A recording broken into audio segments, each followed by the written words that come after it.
चिराग जी, Australia से। राधे राधे। राधे राधे गुरुदेव।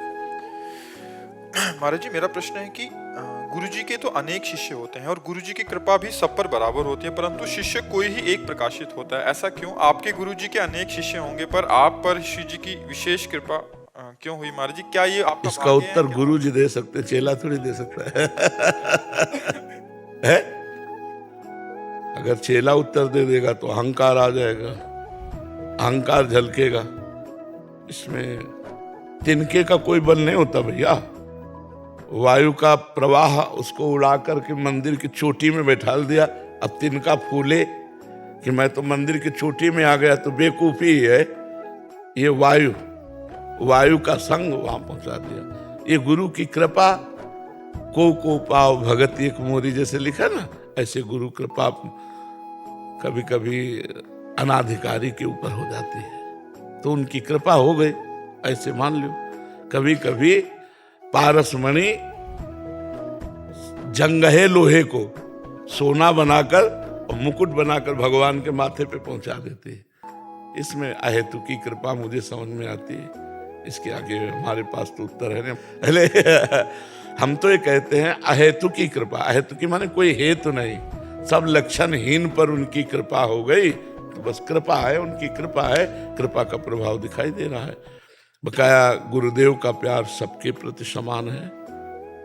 गुरुदेव कब किससे क्या काम लेना चाहते हैं, उनका कार्य है। इसमें कोई छोटा बड़ा नहीं होता। एक चंवर डुला रहा है और एक नाली साफ कर रहा है उसी मंदिर की, तो हमें लगता है चंवर डुलाने वाले पर तो भगवान की दृष्टि है ही, लेकिन ज्यादा दृष्टि उस पर होगी जो नाली साफ कर रहा है।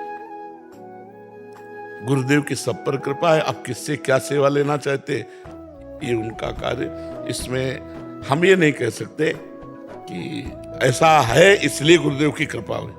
अहेतु की कृपा लो, हेतु रहित जग जुग उपकारी, तुम तुम्हार सेवक असुरारी। प्रभु और प्रभु के जन अहेतु की कृपा किया करते हैं। महाराज जी, कृपा तो है ही, ये तो समझ आ ही रहा है महाराज जी।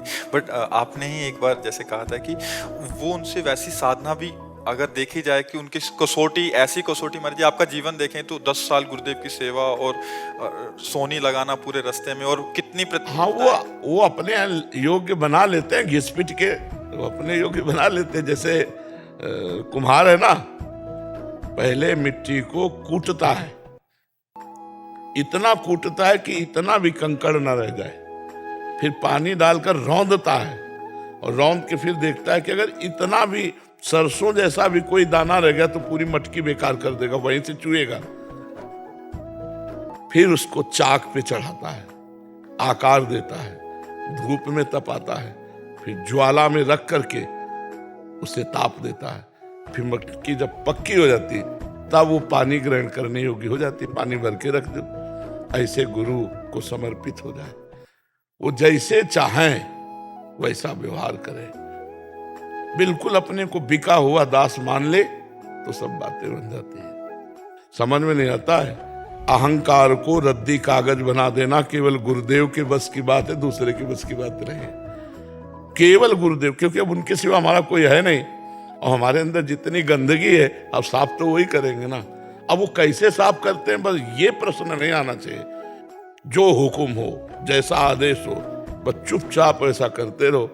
वही सब वैसे वही कसते हैं, वही कस करके समाज की सेवा लायक बनाते हैं। उन्हीं का सारा खेल है।